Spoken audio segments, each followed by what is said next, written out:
Glória a Deus. A paz do Senhor Jesus, igreja. Coisa boa, que culto bendito, irmãos. Que culto abençoado. Como eu estou feliz de estar aqui nessa noite. Quero render graças ao Senhor por essa oportunidade. Deus abençoe essa igreja. Deus abençoe a vida do pastor Henrique Bravo. Deus abençoe a vida da pastora Aline. Está chiquérrima hoje, maravilhosa. E poder estar aqui diante de tantas mulheres de Deus. Quantos já foram tremendamente abençoados pela oportunidade de estarem aqui? Digam glória a Deus. Quem já sentiu a presença de Jesus aqui? Diga aleluia. Quem está feliz de estar aqui nessa noite, grite assim, ó: ainda bem que eu vim, Jesus. Oh, mais vale um dia nos teus átrios do que 1000 em qualquer outra parte. É melhor estar às portas da tua casa do que habitar nas tendas da impiedade. Oh, louvado seja o nome do Senhor. Levante a sua mão direita para o céu aí o mais alto que você puder. O baterista não precisa ficar com medo não. Quando tu vê que eu fiquei doida, tu entra comigo na loucura, pega essa baqueta, começa a mexer nesse negócio aí, já pode começar, viu? Levante a sua mão direita o mais alto que você puder e diga assim, ó: Ebenezer, até aqui nos ajudou o Senhor. Se isso é verdade, renda graças a Ele, glorifique e exalte o nome dEle. Oh, aleluia! Glória! Aleluia! Aleluia! Amamos esse lugar, amamos o lugar onde o Senhor ordena a bênção e a vida para sempre. Eu digo que tem coisas que só acontecem no nosso quarto, em oração com a porta fechada. Mas, irmãos, tem coisas que só acontecem na igreja. Aleluia. Fala para alguém aí, que bom que você veio. Fale para mais um, fale para mais um. Que bom que você veio. Ah, este lugar não é outro. Este lugar não é outro senão o melhor lugar da face da terra para adorar a Deus. Deus abençoe essas mulheres. Eu falei para a Aline, Aline, é o medley mais assembleiano que eu já ouvi na minha vida. Como foi bom adorar a Deus com vocês. Deus abençoe. Abra comigo a sua Bíblia no Evangelho de Jesus segundo escreveu Lucas. Evangelho de Jesus segundo escreveu Lucas, capítulo de número 10. Oh, glória a Deus. Aleluia. Lucas, capítulo de número 10.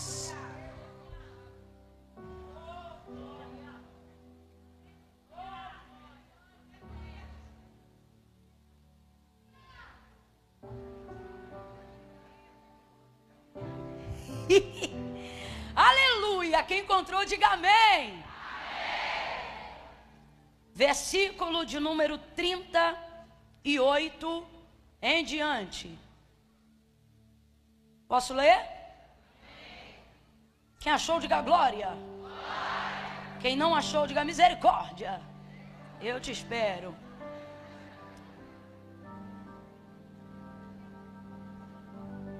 Ah, eu já vou ficando alegre. Diz assim o texto sagrado: indo eles de caminho, entrou numa aldeia certa mulher por nome Marta. Qual é o nome dela? Marta. O recebeu em sua casa, em outras versões, e o hospedou em sua casa. Tinha esta quem, gente? Marta. Isso. Uma irmã chamada Maria. Qual é o nome da irmã? Maria. A qual, assentando-se aos pés de Jesus, ouvia a sua palavra. Marta, porém, andava distraída em muitos serviços. E aproximando-se disse: Senhor, não te importas de que minha irmã me deixe servir só? Diga-lhe, pois, agora que se levante e venha me ajudar a servir. E respondeu-lhe Jesus: Marta, Marta, estás ansiosa e preocupada com muitas coisas, mas uma só é necessária. E Maria escolheu a boa parte, a qual não lhe será tirada. Você pode dizer amém por essa palavra? Glória a Deus. Glória a Deus. Eu vou contar de 1 a 3. Quando eu disser 3, você vai me ajudar liberando uma palavra que determina o rumo profético daquilo que Deus nos confiou como verdade para a nossa vida nessa noite. Quando eu disser 3, você vai olhar para essa irmã que está ao seu lado e vai dizer assim para ela: dá para melhorar. Não contei até 3 ainda. Não me disse ansiedade, Jesus te cura nessa noite. Quando eu disser 3, aí você vai dizer para ela: dá para melhorar. Você vai dizer o quê? Dá pra melhorar. É 1, é 2, é 3, diga! Dá para melhorar. Eu sei que você já é maravilhosa. Eu sei que você já se esforça a nível máximo. Eu sei que os seus maiores incômodos não são o que os outros não fazem por você, mas são as coisas que você gostaria de fazer e não tem dado conta. Então eu sei que você é um espetáculo de mulher. Mas e se eu te disser que dá para melhorar? Só que não é de acordo com a sua perspectiva, nem de acordo com a sua expectativa, nem de acordo com a sua régua. Porque a sua régua de perfeição, sua régua de bondade, sua régua de ser maravilhosa é o que está te esmagando. Há uma régua sim, há um critério, há uma forma, há um meio de ser melhor do que você tem sido, de ser mais bem sucedida do que você tem sido. E eu vou lhe dizer mais, hein? Com menos esforço do que você tem empregado. Tem gente aqui cujo peso, cujo fardo está tão grande, tão grande, tão grande, que você diz assim: Senhor, eu não estou aguentando. E o Senhor está concordando com você através da minha boca, dizendo: não está mesmo, eu estou vendo, tu está acabada. Tu está cansada demais, tua olheira, estou vendo, tu está esgotada. Essa queda de cabelo não é demônio não, isso é anemia. Tu come errado, vive errado, anda errado. Mas no final do dia quer fazer o check. Banheiro ok, casa ok, filhos ok. Mas não está dando certo. Engraçado, você está fazendo tudo certo, mas não está dando certo. Porque tem um jeito, irmão, errado de fazer as coisas darem certo. É, filha, tem sim. Tem sim. E aí quando nós olhamos para esse texto, a gente percebe que há um jeito certo de fazer dar certo. E que na verdade, muito da nossa energia, do nosso empenho, que tem sido colocado para fazer aquilo que é certo, estamos conseguindo fazer o que é certo, mas infelizmente de um jeito errado. De um jeito que a saúde tem pagado a conta, de um jeito em que os relacionamentos têm se tornado sofríveis, de um jeito onde a nossa vida emocional tem ficado afligida, angustiada. E às vezes a gente não entende, porque como é que pode orar tanto, jejuar tanto e mesmo assim ter tanta coisa descoordenada na vida? E infelizmente é porque normalmente estamos fazendo a coisa certa de um jeito. Então quando você diz: Jesus, o que está acontecendo? Eu estou me sentindo tão sobrecarregada, eu estou me sentindo tão pesada. E aí ele me trouxe aqui nessa noite para dizer: concordo, porque o meu jugo é leve e o meu fardo é suave, mas a tua régua, recalachou, é pesada. Tua expectativa é alta. Então o que isso significa? Que nós estamos nos esforçando muito mais para cumprir o que tem muito mais a ver conosco do que com a vontade de Deus para a nossa vida. Infelizmente, muito da energia desperdiçada, infelizmente, muito das confusões mentais, infelizmente, muito dos transtornos emocionais que temos passado, tem mais a ver com a gente querer atender a expectativa de gente que não tem nada a ver com a gente. Para continuar, desculpa a expressão, mas eu vou falar rasgado, pagando de maravilhosa por aí. E isso está acabando com você. E posso te falar? Só você que não está percebendo, porque até para quem você quer ficar maravilhosa, esta pessoa também está percebendo. Só que ela não fala nada porque ela quer se favorecer do sacrifício que você tem coragem de fazer para agradar ela. E Deus te trouxe hoje aqui para dizer, te tem uma proposta, e ela começa com um primeiro critério, qual? Está disposta a perder o título de maravilhosa para ficar com o título de serva? Está disposta a mudar o alvo da régua e ao invés de viver debaixo de um jugo pesado, para atender às expectativas de todos que estão ao seu redor, começar a atender tão somente a vontade de Deus a seu respeito? Ou você quer ser aplaudida o tempo todo? Ou você já se tornou escrava da opinião alheia? Ou você já se tornou um algoritmo social que, se não tiver curtida, remove até a opinião? Porque tudo isso está em jogo. Marta é maravilhosa. E eu não vou utilizar-me do texto para criticar Marta. Assim como o que eu trago aqui nessa noite é um confronto e não uma crítica. Porque relaxadas não querem ser maravilhosas. Preguiçosas não querem ser maravilhosas. Então, se tem uma mulher atribulada de espírito aqui, por mais que ela não esteja bem, pode ter certeza, foi tentando acertar o tempo todo que ela chegou nesse ponto. Então isso é legítimo, mas eu preciso dizer uma coisa. Um erro não deixa de ser um erro só porque ele é cometido sinceramente. Mesmo que ele seja um erro feito com todo amor, no final do dia ele ainda vai ser um erro. E um erro sempre é um erro. E a consequência do erro não perdoa a intenção do erro. Eu vou falar de novo. A consequência do erro não perdoa a intenção do erro. Um erro não deixa de ser um erro só porque você o cometeu tentando acertar. No final do dia ele vai mandar a fatura. E a fatura é a consequência do erro, independente da intenção com que você o cometeu. Ela pode ter sido a mais inocente, pura, íntegra o possível. No final do dia a fatura vai ser cobrança e não crédito.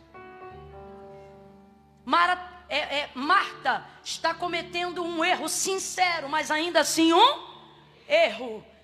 E eu já te digo em nome de Jesus, está perdoada, viu? Está perdoada. O que isso significa, Camila? Quando você é perdoada de um erro sincero, não significa que você está autorizada a cometê-lo de novo, mas que agora você tem discernimento para não cometê-lo mais, por mais sincera que você seja. Ocorre que as Martas, as atribuladas, as angustiadas, sempre são aquelas que se importam. E é por isso que hoje nós não vamos usar Marta como exemplo de crítica, mas como exemplo de reflexão e de confronto para produzir em nós a mudança que nós precisamos. Ocorre que Marta se importa. Ela certamente é a irmã mais velha da casa. E a gente sabe disso porque senão essa casa seria respondida por Lázaro e não por Marta. Mas todas as vezes a proeminência, todas as vezes que a casa de Marta, Maria e Lázaro é mencionada no texto, é sempre nessa ordem que eu acabei de dizer agora. Nunca é a casa de Lázaro, Maria e Marta. Nunca é a casa de Lázaro, Marta e Maria. É sempre a casa de Marta, Maria e Lázaro.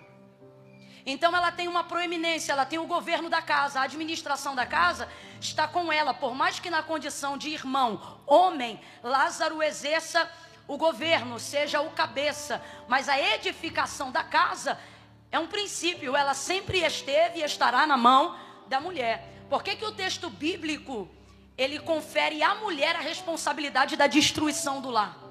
Porque ele também sabe que está na mão dela o poder para a consolidação do lar.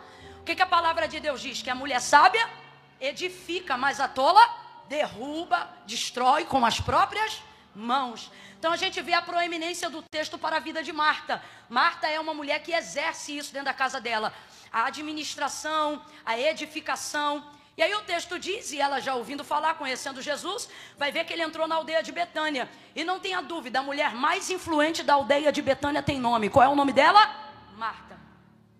Marta tem tanta influência que depois da morte de Lázaro, quando Jesus chega na aldeia de Betânia, muito antes de chegar na aldeia de Betânia, ela já tem a informação que ele chegou. E isso não tem nada a ver com celular, gente. Não tem celular, não tem pombo correio, tão imediato assim ser o poder de influência de Marta. Marta sabe quem vai entrar na cidade antes de chegar. Ela recebe Jesus do lado de fora da entrada da aldeia de Betânia. Então ela é uma mulher muito bem desenvolvida, muito bem conectada.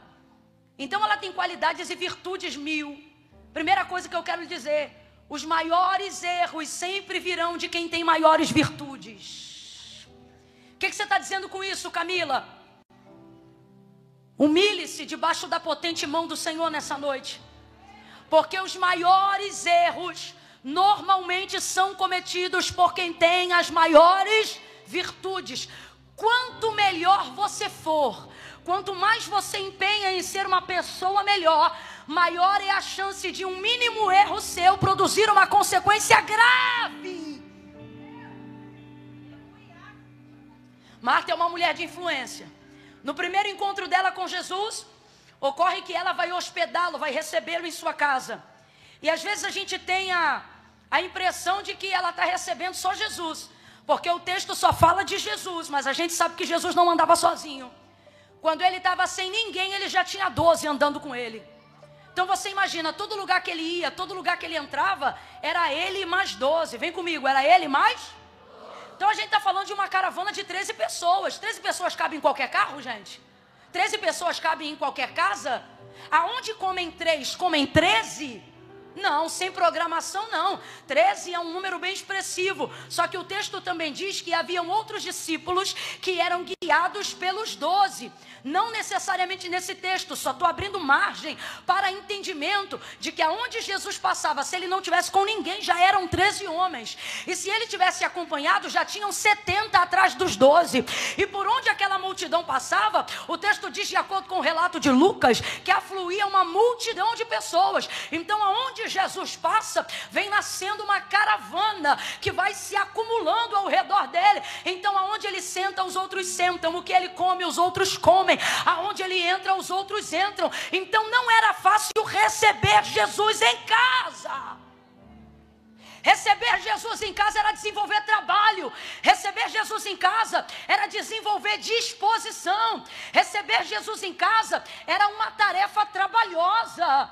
Suponhamos então que ele não está com toda essa quantidade de pessoas. Só que o texto diz que quando ficam sabendo que ele está lá, essa multidão começa a ficar no entorno. Aí como é que você oferece uma coisa para aquele que você está recebendo comer, e aqueles que o acompanham não comem nada? Pare para analisar. Você permite se manter em um lugar onde você é bem recebido, mas as pessoas que estão à sua volta seguindo você não são bem recebidas? Você fica lá? Vou falar mais abertamente que é para todo mundo entender. Teu filho pode não ser fácil, mas você volta num lugar onde você viu que seu filho é maltratado? Você aceita um convite de um lugar onde você entra, mas o seu marido não é bem-vindo ou não é recebido lá? Eu estou aqui com a minha mãe, e aí eu venho, e minha mãe vem comigo. Você acharia que eu voltaria aqui, se mesmo eu sendo bem tratada, minha mãe, que é minha mãe, e a minha companhia, ou seja, poderia ser qualquer outra pessoa, eu percebesse que ela foi destratada? Você acha que eu ia ter prazer de retornar aqui de novo, mesmo que eu fosse convidada? Claro que não. Então Marta está envolvida numa engenharia social. Abra comigo a sua boca agora e diga: engenharia social. Tá fraco? Diga: engenharia social. Rapaz, essa mulher está tendo que se desdobrar de tudo que é jeito, porque de repente, para receber ela teve que aceitar 12 bocas dentro de casa.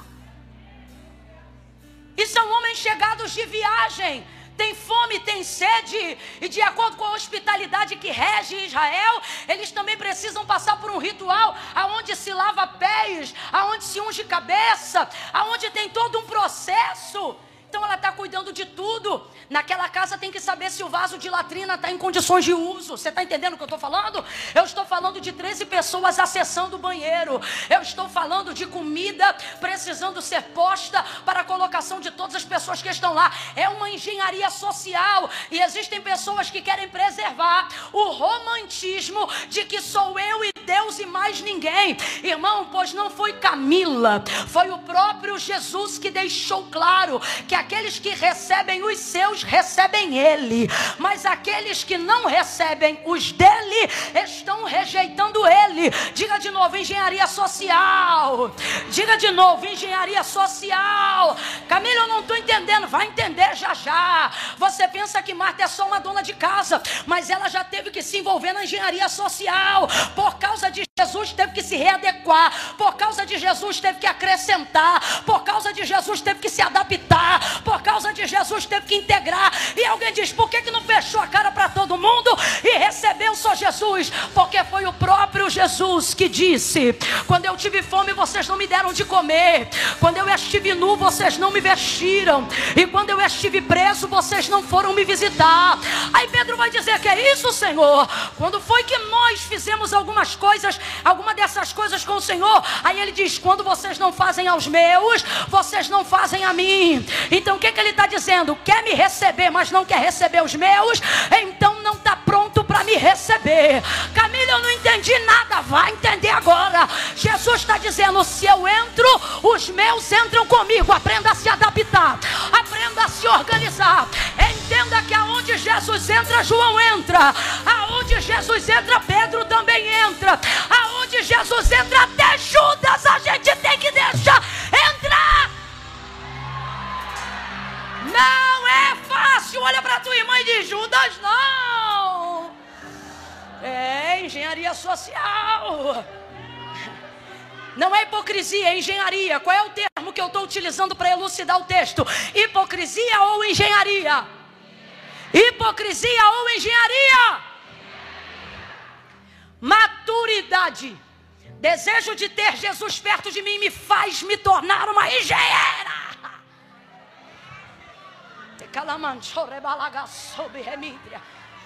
Catuca ela e diz assim, tu vai fazer o curso hoje e vai levar o diploma antes do culto acabar. Quando chegar em casa, alguém vai perguntar, tá vindo de onde? Da igreja. E aí, foi bênção? Você vai dizer, foi, até diploma de engenheira social eu consegui. Eu não vim falar sobre alpinistas sociais.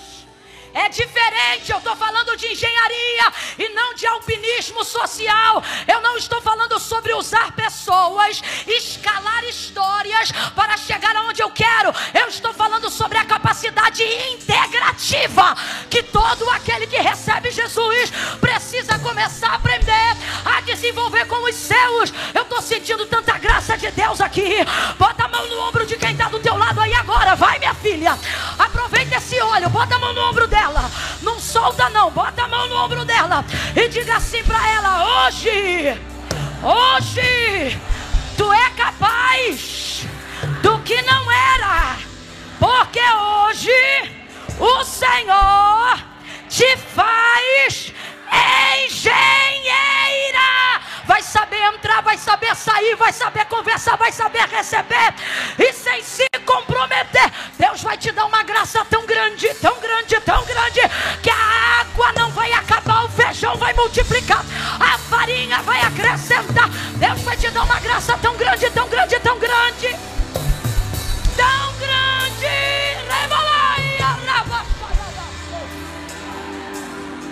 Receba a graça, receba a graça. Receba, receba, receba, receba. Acabou esse negócio de se fulano tá, eu não vou. Acabou. Acabou.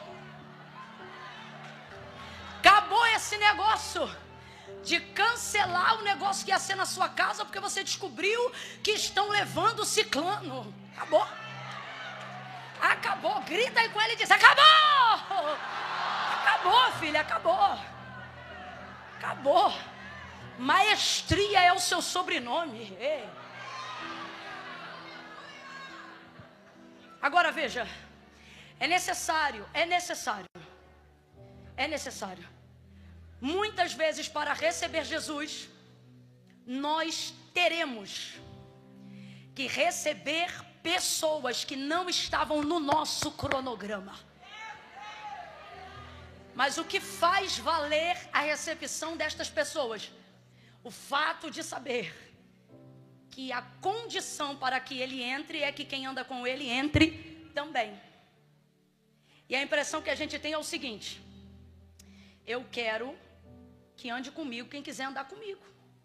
Só que Jesus está dizendo, para eu ser seu amigo, você também vai ter que receber os meus. E não leva mal não, irmão, é a parte mais difícil. É por isso que tem um monte de crente que se diz que é crente desigrejado.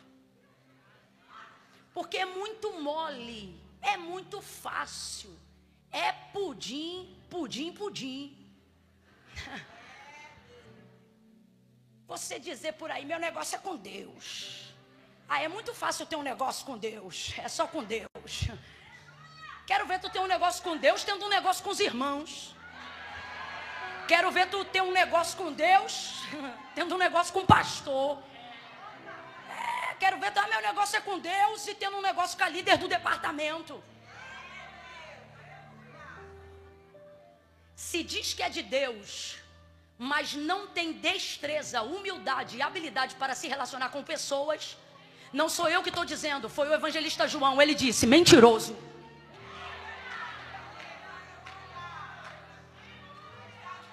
Mentiroso. Ele diz, porque como tu dizes que ama a Deus que nunca viu, e não suporta o irmão que está do seu lado. Sabe qual é a melhor maneira de se relacionar com Deus? Amando pessoas. Quando você quiser dar um abraço em Deus, abrace alguém.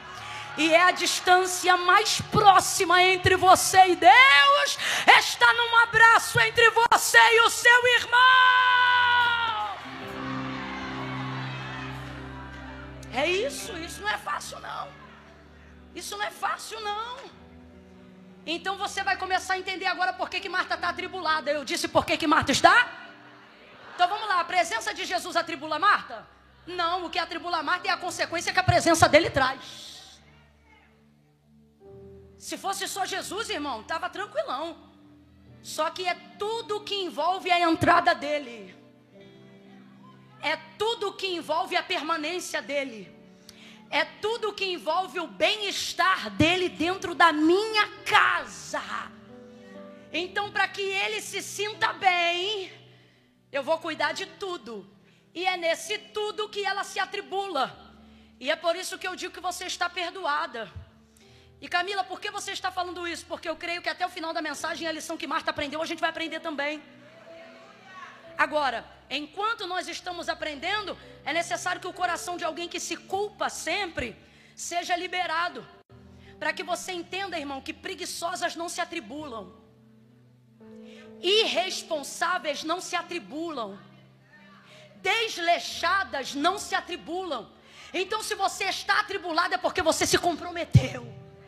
Se você está atribulado é porque você se preocupou.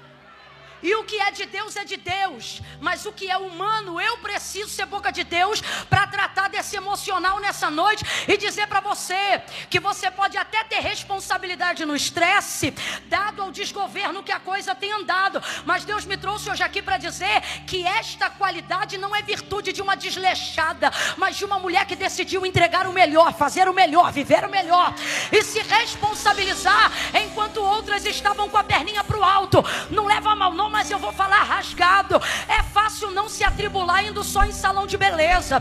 É fácil não se atribular tendo o dia certo da manicure.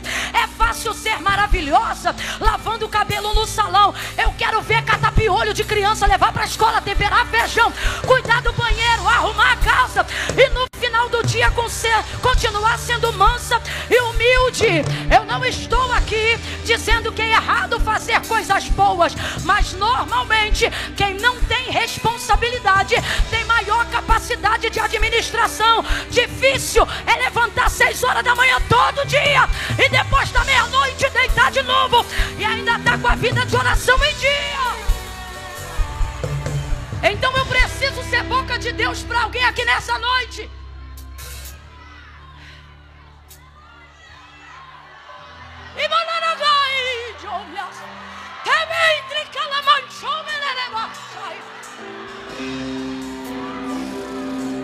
Segure a mão de alguém, segure a mão de alguém. Segure a mão de alguém, diga para ela assim, ó, você não está certa. Diga, você não está certa. mas Deus entende. Diga, Ele entende, mas não concorda. Diga, mas Ele entende. Ele entende. Ele entende. Olha para mim. Ele entende que isso não é porque você é má.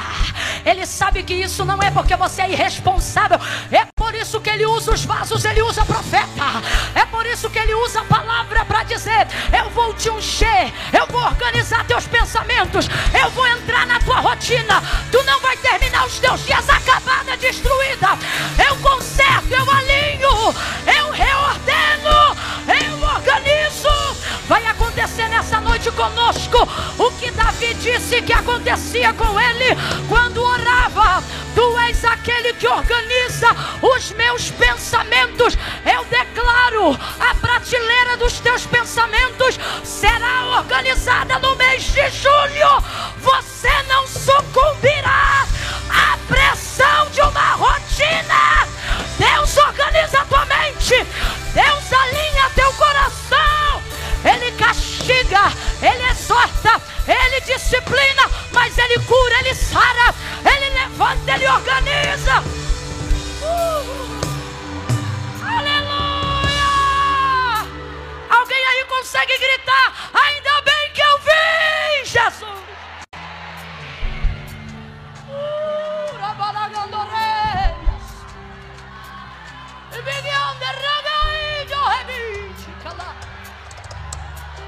Vai alinhar, vai alinhar, vai alinhar, vai organizar. Ei, vai ser fácil para você, fácil para você. Sabe o que Deus está dizendo? Que o que foi difícil até hoje, quando você corrigir a intenção, o que era pesado de fazer vai ser leve. Aleluia. Agora vamos falar qual é a área das intenções que precisam ser corrigidas. Já pincelamos aí na introdução, lá no início. Lembra quando eu te chamei de maravilhosa? Então.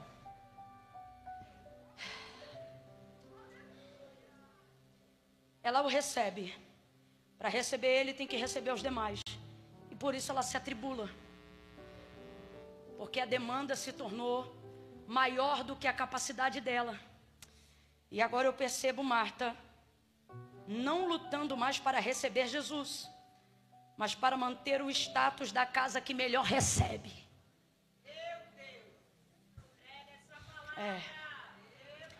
E é isso que faz a coisa ficar pesada. É saber que agora que ele entrou e que eu recebi todo mundo, eu tenho que dar conta. E esse dia tem que se tornar emblemático, porque ele tem que voltar. E quem veio com ele tem que voltar também. Irmão, tudo isso é envolvido quando você é responsável por algo que tem que fazer dar certo. São expectativas, réguas, intenções que ninguém te cobra, mas você mesmo levanta. Quantas pessoas não conseguem desfrutar da própria festa que promovem? O anfitrião, ele dificilmente, estou falando de um anfitrião que está tendo que resolver coisas com dificuldade, com carência, tendo que trabalhar com necessidades. Eu me lembro das minhas festinhas. Você faz uma lista de 10, vem 20. Faz uma lista de 20, vem 30. Porque festa de criança tem o... Se for em julho, então... esqueça tudo. E aí, normalmente, o anfitrião, ele não aproveita a própria festa. É por isso que depois ele começa a parar de fazer festa. Porque a pessoa vai dizer: é uma tribulação, eu lavando louça até o final, varrendo coisa, limpando o banheiro, não como nada, não aproveito nada. Depois o povo ainda sai reclamando: ô irmão, de festa de pobre eu conheço, já dei muito. É aquela resenha. E no meio dessa loucura, quem preparou e quem tem um motivo para celebrar termina estressado. Termina sem fazer a festa e às vezes ainda tem que perguntar para alguém que nem mora na casa: o bolo estava bom? Uai, você não comeu? Não. Tô mentindo? Tô mentindo, gente? Porque é a preocupação de se o outro comeu. Para não sair falando: menina, aquela ali, ó, serve aquela mesa. Não é? E isso te dá vontade de fazer festa de novo? Não dá. É por isso que todo ano você diz: Ano que vem, eu não vou fazer nada. Só que você esquece no meses. Quando você vê, você já está lá dentro do Brás de novo. Não é, gente?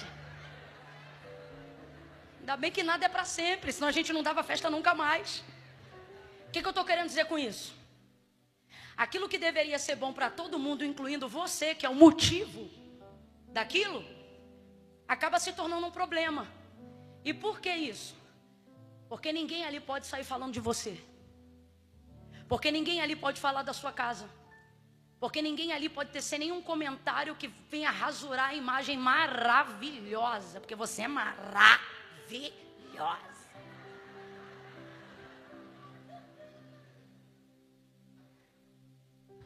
Porque nós só sabemos isso aqui, ó. Linda, maravilhosa.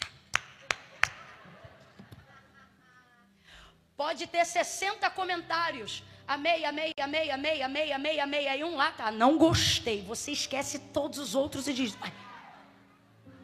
Você printa, bota no WhatsApp, olha aqui. Por quê? Porque você tem que ser unânime. Você tem que ser unânime. A cunhada tem que te amar, a sogra tem que te idolatrar. A vizinha tem que te achar uma referência. E Jesus está dizendo, Marta, Marta. Deus está falando só comigo ou com mais alguém, gente? Só quem ainda tem força para dizer, ainda bem que eu vi, diga aí. Já não sei se eu queria ter vindo, não. Olha isso. Agora, aonde é o problema? E é só mais esse tópico que eu encerro, prometo. Então, Marias. Ai, as Marias vieram, Senhor.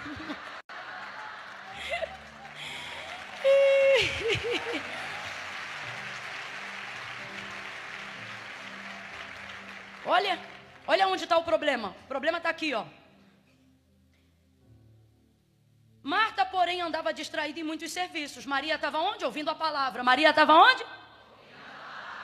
Não é que Maria é uma preguiçosa, uma sonsa desleixada, não. É porque quando um mestre estava falando, as mulheres não tinham a oportunidade de ouvi-lo na primeira pessoa. As mulheres não tinham o mesmo nível de acesso ao conteúdo que Jesus está oferecendo dentro de uma sinagoga, por exemplo. Não nesse nível. Então Maria está ouvindo o que nunca ouviu. E ela vai parar tudo. Por quê? Porque louça vai ter amanhã, casa para arrumar de novo vai ter amanhã. Mas aquilo que está acontecendo naquela hora é só naquela hora. É por isso que eu não entendo, às vezes, quem vem para a igreja, rapaz, fica em pé e daqui a pouco começa a saracotear antes do culto acabar. Dá uma impressão de tipo assim, se você veio receber uma coisa que só Deus podia te dar e isso ainda não acabou, por que você acha que o ponteiro determina seu futuro lá fora? Amanhã os dias e as horas continuam iguais. Não é o que você faz lá fora, é a capacidade que você tem de receber aqui dentro. Minutos lá fora não mudam nada, mas aqui podem mudar até anos da sua vida. Maria teve esse discernimento. E aí ela compreendeu. E o texto diz que ela ficava aos pés de Jesus. Aí Marta, distraída diante de tudo isso que a gente já demonstrou que era a responsabilidade dela, ela vai errar. E o erro fatídico dela vai ser nesse ponto aqui, ó. Não são nos muitos serviços, mas é na intenção. Olha o que ela vai fazer. Quem exerce o governo daquela casa é Marta. Logo, ela deveria ser a pessoa mais próxima de Jesus. Então eu vou te perguntar aí, você vai me responder, ok? Quem nesse contexto é a pessoa mais próxima de Jesus? Vou te dar uma dica. O texto diz que uma mulher por nome Marta o recebeu em sua casa. Então quem é que convidou? Quem o recebeu? O estreitamento, a conexão de Jesus para compartilhar quem ele é com toda a casa vem por intermédio de quem? Então com quem o texto apresenta maior afinidade? Com? E aí Marta tem tanta conexão com ele que ela não manda recado, ela fala com ele diretamente. Quem tem intimidade não manda recado, fala diretamente. Ela chega, rapaz, olha isso. Ela chega, vê Maria, a bichinha, sovaco pingando, cabelinho pro alto, e Maria maravilhosa. ouvindo Jesus pregar. Aí ela não chega em Maria. Se ela tem intimidade com Jesus, mais intimidade ainda ela tem com quem? Por que Marta não chega em Maria?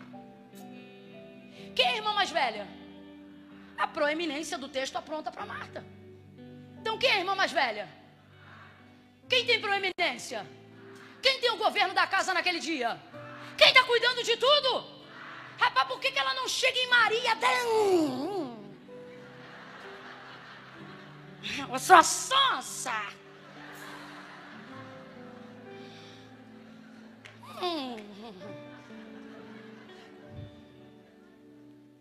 Palhaça. Irmã? Eu estou falando de papo de irmão. Você sabe como é que é irmão, né? Ah, irmã, só quem tem irmão vai entender o que eu vou dizer agora. Quando eu estava tudo bem com a minha irmã Jéssica, era show de bola. Mas se desse ruim e eu estivesse na rua com a roupa dela, era isso aqui que acontecia, ó. Ela apontava da ponta da esquina e eu jogando vôlei, toda suada na rua com a roupa dela. Quando estava tudo bem, ela só fazia assim, como quem diz, quem mandou pegar minha roupa? Mas se ela viesse atacada, ela dizia, tira minha roupa agora! Só quem tem irmão vai entender o que eu estou falando agora. Então eu penso que dada a intimidade, dada a proximidade, eu não estou falando que é o certo. Não é o certo, mas é o que costuma acontecer. Eu penso que Marta, ao invés de chegar em Jesus, poderia ter chegado em Maria. Ô Maria, tá de brincadeira comigo? Desceu pro play? Levanta daí, não tá vendo a casa cheia de gente? Mas não. Ela não vai em Maria. Ela vai em Jesus. E é aqui que mora o perigo. Isso é perigoso.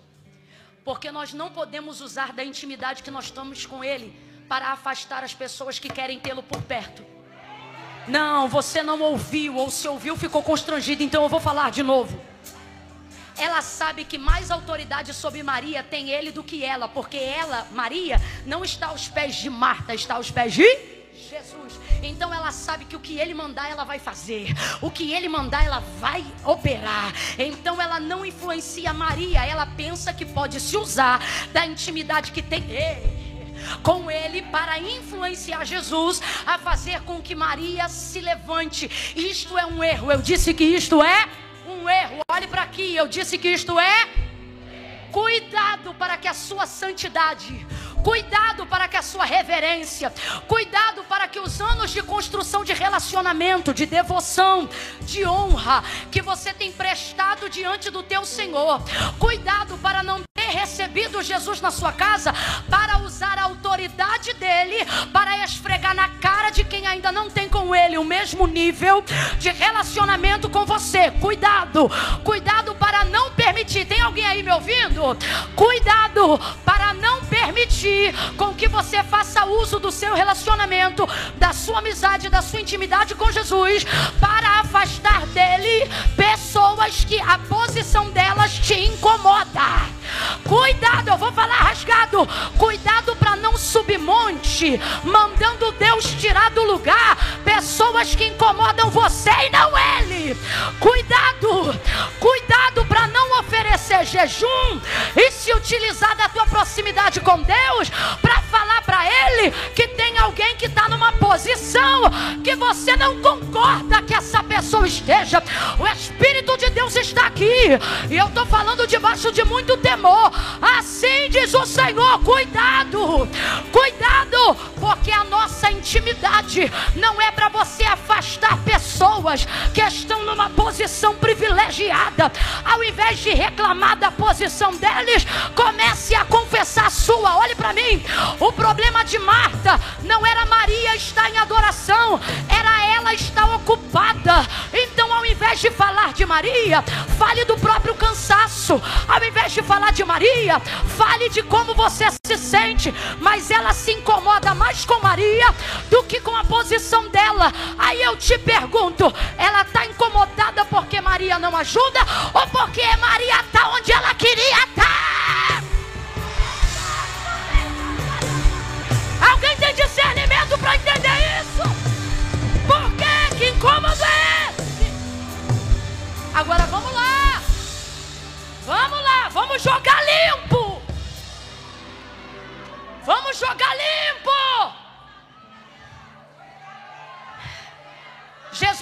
em momento nenhum que Maria está errada. Em momento nenhum Jesus diz que Maria está errada. Pelo contrário, ele diz: Maria escolheu a boa parte, a qual não lhe será. O que ele está dizendo? Dali ninguém tira ela. Ei, Deus está protegendo algumas Marias nesta noite, de algumas Martas que são mais velhas, que têm influência, poder e hierarquia. E as Martas estão dizendo: tira de lá. E Jesus está dizendo: de onde ela está, aonde a adoração dela colocou ela, ninguém vai tirar ela dessa posição. Há uma defesa para Marias nesta noite. Há uma defesa para Marias nesta noite.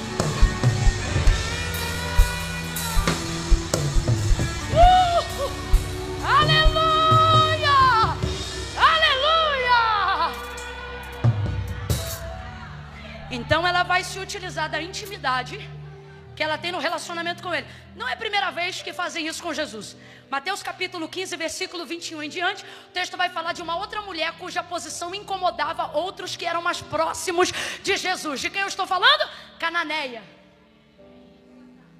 Lembra dela? Mateus capítulo 15, versículo 21 em diante. Saíra das cercanias de Tiro e Sidom uma mulher grega, cirofenícia cananeia, a qual clamava e gritava, dizendo: Senhor, filho de Davi, tem compaixão, tem misericórdia de mim, que minha filha está miseravelmente endemoniada. E a mulher gritava, gritava, gritava, e Jesus continuava andando e não respondia nada. Os discípulos, vendo que aquilo incomodavam eles, começaram a se aproximar de Jesus. Gente, a gente tem que tomar muito cuidado qual é a motivação que nos leva para mais perto de Jesus.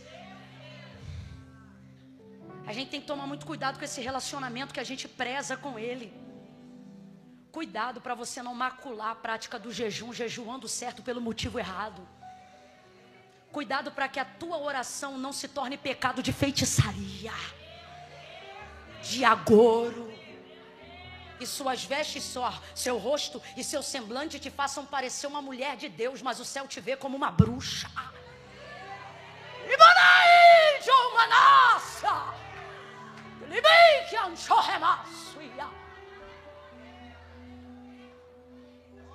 Cuidado.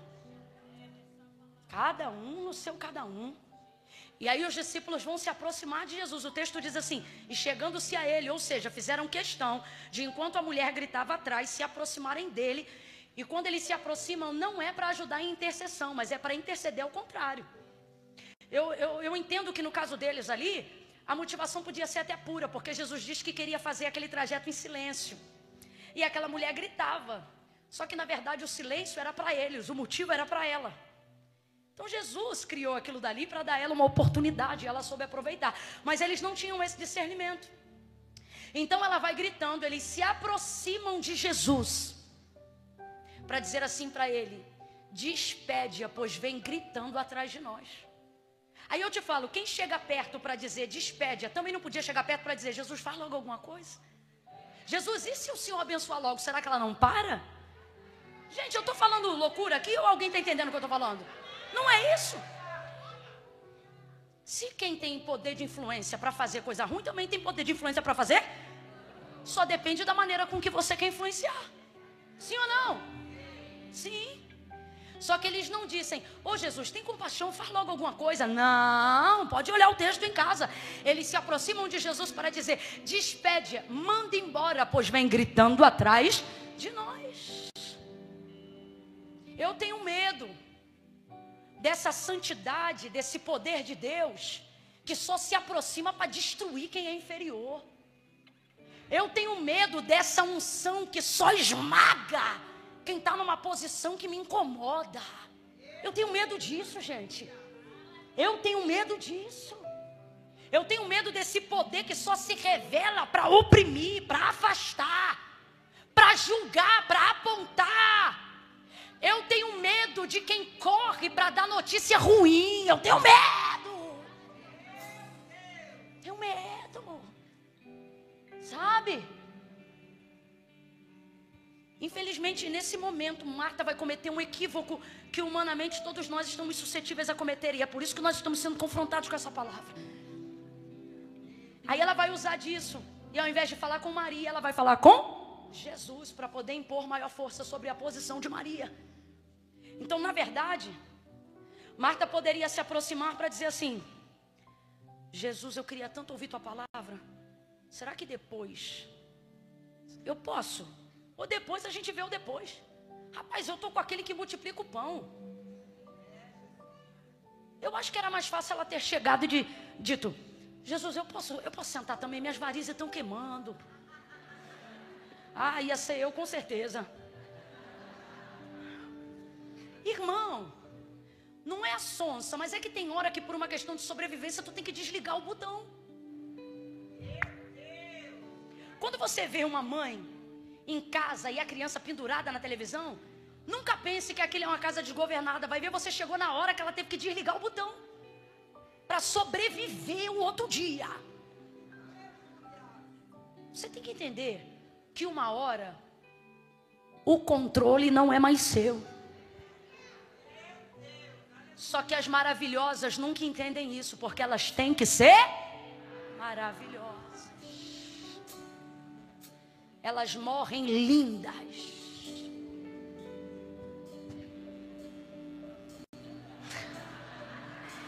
De que vale uma morta bonita, minha filha?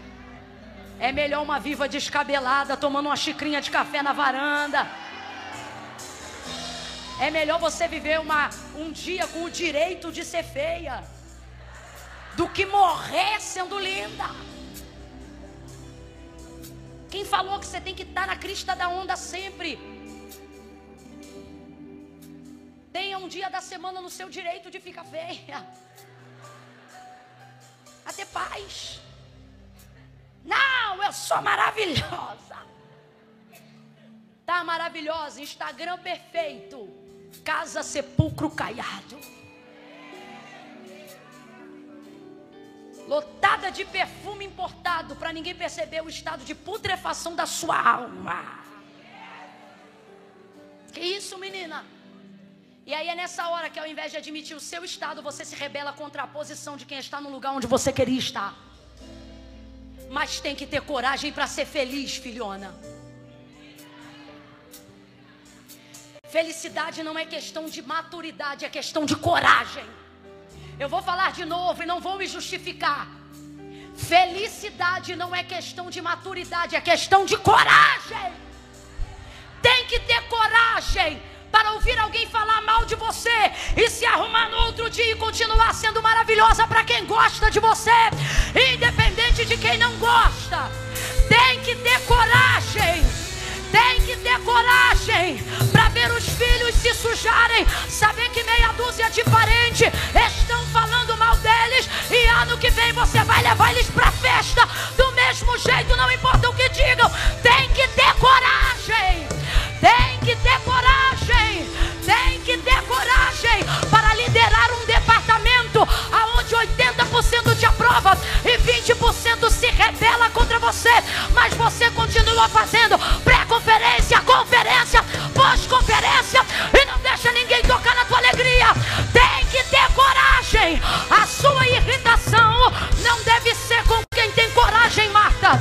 A sua irritação deve ser com a sua covardia de preferir tirar da posição quem teve coragem de decidir a melhor parte, do que a sua covardia de não decidir fazer igual, porque você tem que manter o status. Pois Deus te trouxe hoje aqui para dizer: ou tu mantém a tua reputação, ou tu mantém o teu caráter, porque de vez em quando os dois não vão andar juntos.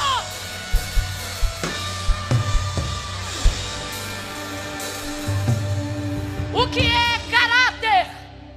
Caráter é quem Deus sabe que eu sou. Então vou perguntar para vocês, quem me ouviu responda: o que é caráter? E o que é reputação? O que dizem que eu sou.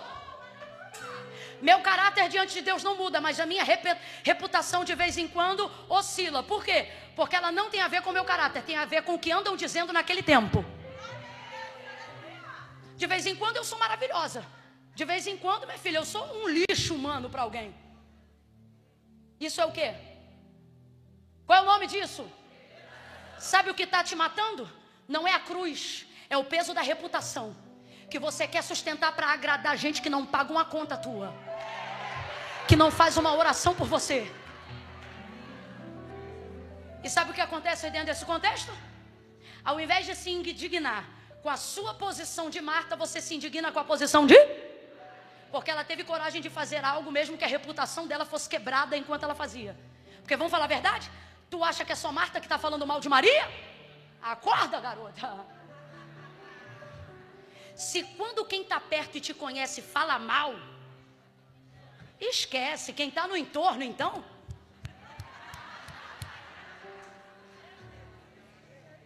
esquece. Se quando de quem você não espera a cara fica torta, a outra está fazendo festa temática com a tua reputação.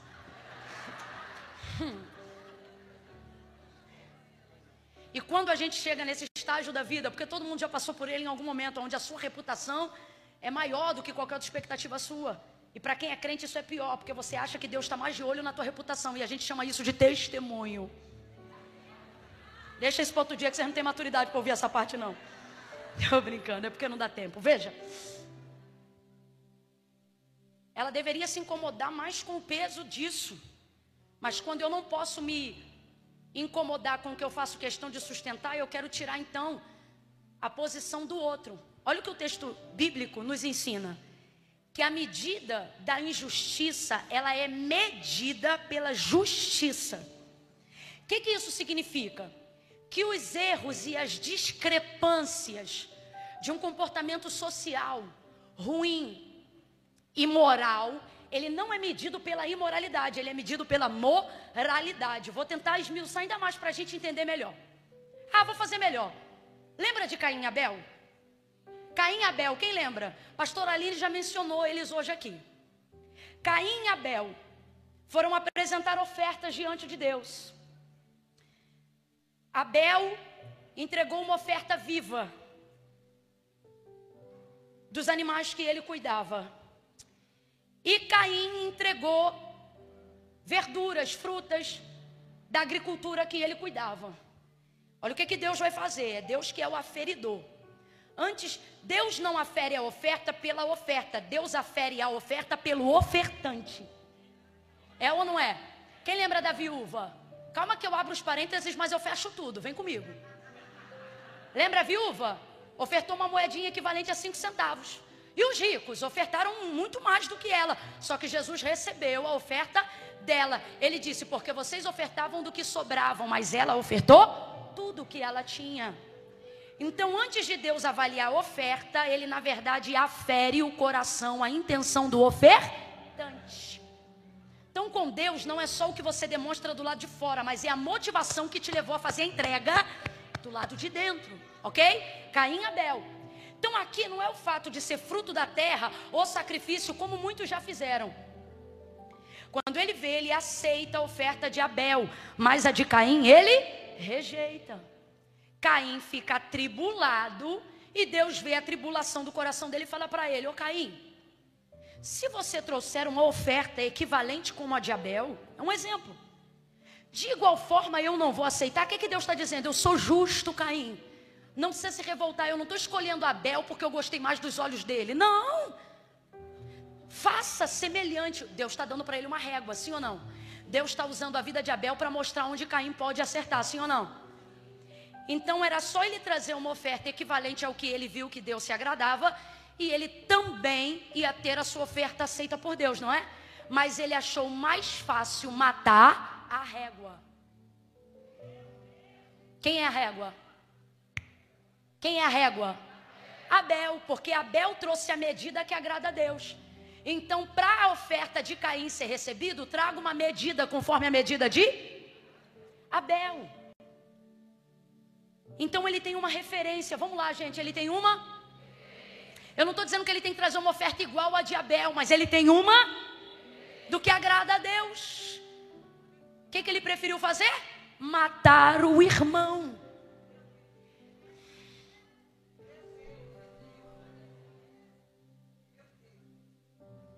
Com José foi a mesma coisa. José se tornou uma referência dentro da sua casa. E quando os irmãos viram que ele era a referência pela qual manifestava o amor do pai, o venderam, simularam uma morte. Por quê? Aqui. Por quê? O mundo odeia Jesus. Palavras de Jesus que eu estou reproduzindo. Ele disse que o mundo iria nos odiar, mas não era nós que o mundo estaria odiando. Estaria odiando ele, porque ele é a régua, ele é a medida da justiça. Quando é que as pessoas se revoltam com você? Quando elas percebem que você é a régua que impede elas de fazer o que elas gostariam de fazer de errado com liberdade. Então você se torna uma pessoa incômoda nesse ambiente. Quem está entendendo o que Deus está falando aqui? Elas têm, assim como todos nós, a opção de olhar para a referência e dizer, vou fazer assim. Mas elas preferem matar as referências, para que elas possam continuar entregando o que querem, fazendo como querem, para que ninguém tenha referência de que é possível melhorar, para que ninguém tenha referência de que é possível ser santo, para que ninguém tenha referência de que é possível casamento em santidade, namoro em santidade. Então elas querem matar todos os padrões e referências, como Caim matou Abel. Quando nós não temos condições de olhar para o nosso próprio erro, a posição de quem está melhor do que nós nos incomoda. Talvez psicologicamente falando, Marta não está levando tudo isso em questão, mas o nosso olhar mais elucidado, olhando de fora, nos dá a oportunidade de ver a coisa como é. E como é a coisa? Ora, pare para analisar. Ela poderia ter falado com Maria, mas não falou, falou com Jesus, porque está usando a parte que ela é boa para tirar Maria de lá. Segunda coisa, ela de vez se incomodar com a posição dela, porque ela está cansada por causa do serviço dela, ela vai se incomodar com a posição de Maria. Quando você estiver muito incomodado com a posição de alguém, reflita se é a posição dela que te incomoda, ou é perceber que você gostaria de estar lá, mas não pode.